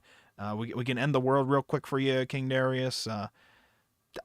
What benefits does Darius guess? I guess he just gets to live to see the downfall of his enemies. So he's like, all right, I guess I won't kill myself. And that was that other detail that we had there for Darius's backstory. Or Darius, whatever you're supposed to say his name. Oh, I love too, the weather robot comes to when the weather robots first explain the stuff, he's going to like, I think his network executive person to be like, hey, so for my weather report, can I tell everybody that we're all gonna fucking die? He's like, what the fuck are you talking about? From a crack in this one building, you've deduced all of this? Are you insane? We can't show this. Just tell them the weather, god damn it. But what about the world ending? Do you want to do something about that? 2 pages later when he's briefing the president on how the world's about to end. Yeah. Man, I did not expect that character to just reoccur for this finale. I just thought it was just a one-off, like, hey, computer, tell me history of this thing. Oh, no records? Huh, that's weird. Moving on. I thought it was gonna be like that, like Gesite had earlier. Or not Gesite, the KKK robot had earlier. Where he was like, library, tell me all the uses of this gun. 0. Never hasn't been used ever. Oh, except for just now. I just got it. Last night it was used. Oh, you know. I thought it was going to be another meme like that. And then we never see that thing again. But apparently he had a role, okay? He had to tell us, the reader, how Yellowstone is a terrifying thing at times. Had to let us know to be terrified. Don't go to sleep at night without watching out for what's going on there. Yeah. Okay. Is there any other things we want to talk about plot-wise for things that happened before we get into closing thought memes? I want to say that was pretty much all the like main plot details. I don't really think there was anything else. Uran probably had some extra things about like feeling sad about things or detecting things, but yeah, there were a few character moments, but nothing about the overall plot, I think. Oh, there was a detail about Uran I didn't realize. Uran's supposed to be the sister of Adam, but Tenma didn't make Uran, which I guess makes sort of makes they sense. They have like an adopted family that's not Tenma. Yeah, but yeah. It was revealed that Uran was made by Ochanomizu, I believe. Ochanomizu created Uran, I think, was one of the lines that they said here. Which I was like, oh, because I was confused at how they were meeting for the first time at the cemetery for Tobio. I'm like, isn't this supposed to be Adam's sister? My assumption would have been that Tenma had also made Uran, but apparently it was Ochanomizu. But yeah. Okay, so that was the final volumes of Pluto. We've been reading through this journey for 4 weeks. And it's time now, I think, for us to give our closing thoughts. Thoughts on the final volumes, how it ended, and then thoughts overall. Starting with Aztec. What did you think about Pluto? I really enjoyed it overall. Definitely my favorite of the 3 I've participated in. Galaxy, what did you think of Pluto? Series overall, I really liked it. I will say I'm going to be a little bit more critical. It's not that anything in the ending was bad exactly, but it did really frustrate me that they set up Udon as having this connection with Sahad. And yes. Then that just didn't matter. She wasn't important. She didn't get to do anything. Yeah, she's a woman, you see. Yes, that is a frustrating thing, and we brought that up early on in this, where we're just like, where's all the like women characters, or when do they get to do things other than Helena Gesait's wife just being like, when are we going to Japan? We gotta go on our trip to Japan. She gets to go on the trip to Japan. Gesait doesn't. But even that aside, okay, Uran just shows up. Very focused on female characters being like emotionally driven and emotionally focused, and everything is about their emotional states, which has its complicated things that isn't inherently bad, but it's also not great when it's the whole thing. But then you get to the ending, and like all of this like being driven by emotion, and she's just completely benched for all of it. Yep.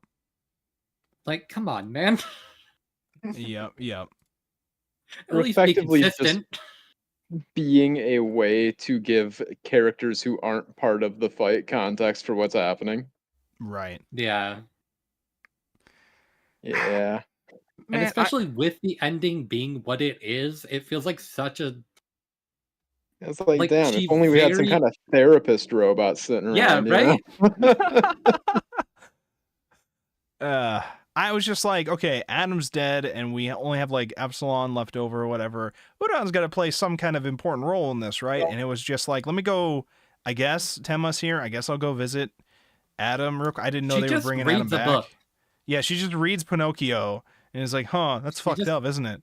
Anyways, reads Pinocchio, and that's it. And then she doesn't even like wake up Adam. She just goes to walk up to Adam's body, and then he just wakes himself up, it seems. We don't even know if like Uran being there had any part in that. I think it's implied that something about that caused him to also wake up, but I think it was mostly just to tell us what Adam is feeling at that time, because Uran could sense it, I think. Because the thing is, this also feels like a really simple change. Is just putting Uran in the area around the final battle and having her be the one that like reaches out properly. Yeah, that'd be a nice little way to do it. That was the whole like connection between the two of them in the first place. Like Uran is the reason to an extent that Sahad remembered who he was. Yep. And the fact that they just don't pay that off, and it's like, oh no, it was Adam. He does it all, and she reads a book. It's not great. Go back to reading Pinocchio, okay? Other than that, I did genuinely enjoy like a lot of Pluto. It's just that one thing that I'm like, really? Right, yeah. Really, guys? Yeah. All right, I'll get off my soapbox now. Okay. Roboshino, what did you think of Pluto? I would say that overall I really enjoyed it. I would probably give it like an 8 out of 10. I was a bit disappointed by the ending. Like, it's not like there was really anything that was bad in particular, but I kind of felt that Adam as the like ending hero or whatever, like the protagonist for the last section was kind of, I didn't really vibe with it because I felt like his emotional connection to the whole thing was kind of weak. And like his hands were a little too clean because, for example, like even Epsilon, he had his whole like, oh, like I have to nuke the robo bodies here, but it kind of felt like Adam, like there wasn't very much of his like exposition or exploration of his connection to this, like the 39th Central Asian War or whatever. So it's like it felt like a little like he didn't seem as interesting as a protagonist for the last section. But I was like big fan of Gasai, and I honestly I kind of teared up at some of those flashbacks with his like Robo Kid and stuff like that. So overall, definitely enjoyed it. I guess it is like Astro Boy, so Adam naturally kind of had to be somewhere in the center stage. But like, I don't know, he's not really like a top character for me. Right. That does also remind me, because you brought in a score. I kept forgetting to ask this for the previous series, okay? For the final stream, I want to try to get people to score, to give a score if they can. Aztec, what would you score Pluto? 1589 out of 10. Realistically, though, I'm going to say a strong 8. Okay, pretty solid. Galaxy, what would you score it? I'm gonna be a little on the lower end and say probably like a 7.5. It's really good. I just have like there's problems here. Right. And now, Shadow, what are your final thoughts and what's your score? What do you think of Pluto? I have one question for Shino. Oh. What's your question Were for you able Shino? to find any Yuri at all, Shino? At all? I guess I just have to make it up in my head. 0 out of 10, garbage. I was That's trying to. I'm changing my score. I'm trying to Did think the if two there female were. characters even meet? That's right. Yeah, I was about to say, did we have any female characters talk to each other? We had 2 named female characters. I don't think Uran they and talked to Helena, each other. and they did not. No. I guess there was the KKK guy's wife. You also She had Brando's existed. wife. A lot And of then the likes, police if you robot couldn't guy. tell. Yeah, none of them. Okay, yeah. Listen. It is. The story's this writing is what I of a was pointing time. out. You know, it's yeah. I guess yeah. I don't know. The time was like 2006. Well, it was based on the 60s though. So he probably didn't want to change too much about it, I guess, in some ways. I don't know. Or he probably couldn't think of a natural way to make these two fucking characters interact with each other. I don't know. You're right. I wouldn't be surprised if it just wasn't something he thought of. I mean, yeah. All right, Shadow, what are your thoughts about Pluto and your score? What would you I really enjoyed it. I'll also give it an 8. Okay, you'll also give it an 8.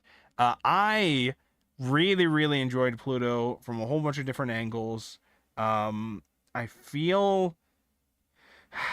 I think my main thing, because like I do really enjoy this. This is definitely like getting a high score from me. But my whole thing, my criticisms of it would be, the things that we had already mentioned, about like Uran's character. Like Uran's character just not really playing any big critical role for us, even though they definitely could have. That's a big minus for me, I think, with how much screen time they also got. I think my thing is, like, I understand a lot of these are just supposed to be references to larger Astro Boy things, but it really did feel like some things just kind of are brought up and are explored, and then we just kind of move on. And even though it felt like it was going to be a natural next part of like what we explore here, I think my main thing with a lot of this stuff is, I think in some areas it feels like this could have benefited from being a little longer to develop a couple other things, such as Adam's focus is mostly on his relationship with his father. It's basically just focusing on that. I don't think we ever really saw Adam's views on what happened during the war, or like what Adam did. I think we saw like one thing where like the other robots we get had just a very small amount of like what his role. He was essentially like he looked like he was propaganda figurehead. machine. Yeah, he was Captain America. The machine. Right. Yeah, and the greatest propaganda machine ever lived. I feel like it would have been interesting to like develop more into Adam in that kind of angle for how he's, because we got this for pretty much every other character involved with this. We got it for Gasite, we got it for Hercules, we got it for Brando, we got it for even frickin' Epsilon for the little role that he had to play in getting rid of things with his nuclear blast or whatever. I think the important difference is that we get the factual information of what like Adam was involved in the war. Right. But we don't really get his feeling on it. We don't get the kind of interiority for Adam that all of the other characters got with regards to how they felt about the conflict. Right. Yeah. So yeah, that's just one of my like my main criticisms. I just wanted more about, because Adam is supposed to be our main star here essentially, because I mean, we'd went through most of this thinking Gasite was going to be the main character, and then he fucking died in Volume 6. Whoops. And even when he was the main character, once we introduce Adam, we're having like half the story told from his perspective instead. And it's like, okay, well that can be fine, but then also, they're dropping, it's I don't know. Like I said, I do very much enjoy the setup for what we had, especially initially, is very strong for a start. We do a whole bunch of cool little things in order to get towards our big conclusion. Some details I just feel like we could have extended out more. So I mean, at the end of the day, my score would probably be an 8 as well. I had debated whether or not I would bump it to a 9, but I think with some of my criticisms, it'd probably be an 8. I get the feeling though when I watch the anime adaptation, that one's probably going to be either a 9 or a 10. Because I feel like the presentation of it in the animated form will probably elevate a lot of those emotional moments for me. And like that kind of stuff will probably make me feel like Uran is having a more important role in the story, even if they have her do all the same things that are happening in here. At least it'll probably have that kind of effect on me. So I don't know, but I am very, very interested because, like I said, I had already seen the first episode of the Pluto anime, and it was very, very, very good. So I am very excited. Number 2 scene is just so much better with actual music. Yeah. So I am, very much a big fan of this. I knew that I was gonna love this once we started, and because I had already tried the Netflix anime a little bit, so I have all the manga physically, and man, oh man, it's just the art is really, really, really, really, really good. Especially once we get towards the actual action that we get to see, and Pluto's body design and everything. I do enjoy how Urasawa does a lot of his like movie style paneling for how the scenes happen. I do very much enjoy that a lot. And I think I had also mentioned that I was going to go into one of the afterwards. Hold on, let me just check this real quick. Because it was talking all about how Osamu Tezuka's history as a mangaka basically is what made, series like Astro Boy is basically what made manga more like a normal thing for people to consume all the time back then. Like, I don't know the exact history of manga stuff to know for a fact. I don't believe Tezuka was the first person to make manga, but I believe they're probably one of the people that popularized the people reading it more often. I think they had mentioned in the afterward. Definitely the biggest name associated with that. Yeah. I think in the afterward they had mentioned like, manga was like banned in like schools or whatever. You couldn't have them on school grounds. But then once Astro Boy started coming out, readings like those were allowed because they dealt with like more impactful themes while also having the like cool action stuff or whatever. And then you got to explore different kind of stuff as like an introduction to it. And then I think they're also describing like eventually you're seeing people who can't read manga at work, can't bring manga to work, but they're reading it on their way like to work or like taking the train home or whatever, things like that. And I'm just like, yeah, that is cool. The scope of the impact Tezuka had with his works. That is pretty fucking cool. And again, all of this every week is just to hype up the fact that this adaptation ever happened, because that's all what these afterwards are basically doing. They're just like, this is fucking amazing, a miracle that it happened. And it really is. It really is really fucking cool. And I'm glad that it happened. I'm glad it exists, and it's very, very good in many ways. It does have some issues, but for the most part, it is very, very solid, I think. It's very, very good. So I would highly recommend it. Give it an 8 out of 10. And I think most of us except Galaxy, what did you give it, a 7? 7.5. But 7.5, I mean, yeah, okay. I generally agree with you guys. I'm just a little lower on the number that's fine. scale. That's fine.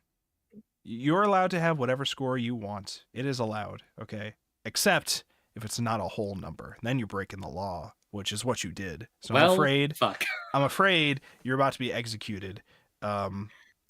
Finally. Send the clouds over to Galaxy's house. Take them out. It's over for you. I get what I deserve. Yeah. A galaxy's just a really big cloud if you think about it. Well, Sure. let's see how an anti-proton bomb works on a galaxy. We'll see what the effects are of that. We've not gonna be evolved. that much, but We've if you evolved put beyond. it near a volcano, We've evolved beyond pipe bombs. It's anti-proton bombs now. Okay, this is what we do now. Is the improvement? Well, when you put it in an active volcano, it can be. Just a little Yellowstone. Why not? A little rock. All right. Do we have any we other? need humans, right? Yeah, I mean, All right. Do we have any final comments, concerns, memes, dreams, any other things that we want to say before we wrap up our Pluto discussion? Okay. Well, thank you so much, everybody, for joining in on our discussions of Pluto. It's been a blast to talk through this for the past couple weeks. I very much enjoyed it. And with this, we are done with Pluto, and it is now added to the backlog of animes that we will eventually watch for book club, which the current one is Azumanga Daioh. We watched the first 6 episodes last week. We'll be watching the next 6 episodes this weekend, which is Saturday. I believe we're starting at 6 o'clock Eastern time. We are now also going to be taking a break next week so that we can do the voting process for our next series, which now we are free from the shackles of only short series. Now we can vote for, suggest and vote for longer series if we wish. Shorter series can still be suggested, but now anything can be voted on pretty much. It has to be finished still. The general rules are suggested manga have to be finished, and they have to, or if they're not finished, they have to have a good cutoff point that's reasonable. Like for Chainsaw Man, the cutoff point would be before the school arc happens. That would be like an example of that. But for the most part, most series have to be completed, and then we read through all of them. And then the other one is just don't have us read flat out porn. If it's got some ecchi elements to it, I don't mind, but we are not going to be meeting every week to discuss World's End harem. This is not, certain works are not things that we are going to be doing, things like that. So those are pretty much the main rules when it comes to it. And also, I think there was like a minimum length requirement too. We don't want things to be like only like 4. We need more than a like week 5 of content. volumes. Yeah, because we do at times decide to do like, okay, we'll just do some one-offs because we did that before, and that's how I got people to read at least the first 2 volumes of New Game, which is nice. And that's how I got people to read Eggman X, and I regret every second of it. Well, I'm glad I got us to read the first 2 volumes of New Game, but I also kind of regret it because it means it's less likely for it to get voted on for us to ever finish it. And even if it does win, I don't know how we handle it, if we just jump into volumes 3 and 4 and continue from there, or if we go through volumes 1 and 2 again for those people who have not gone through it. I don't know how we do that because it's been a while since we read that. But anyways, so you are all free for the next week. We're going to be in the Discord server, making a suggestion for that. If you are interested, if you enjoyed the content this week, if you enjoyed the reading, and if you want to get involved or listen to future readings, you can follow, subscribe, like, whatever you can do on all these platforms. We are live on YouTube, Twitch, and Kick every week, every Thursday at starting at 9 o'clock Eastern time. And you can find all the links to these things at wolfborg.com, or you can just type youtube.wolfborg.com, twitch.wolfborg.com, or kick.wolfborg.com. And if you are interested in being a part of the book club discussions, either for the live streams or just read along with us and message memes to us back and forth or theories or whatever, you can join discord.wolfborg.com, and you could even be involved with the suggestion and voting process if you wish to be a part of these things. So thank you so much, everybody, for coming to hang out for this week. Thanks so much to our guests for sticking with us for Pluto.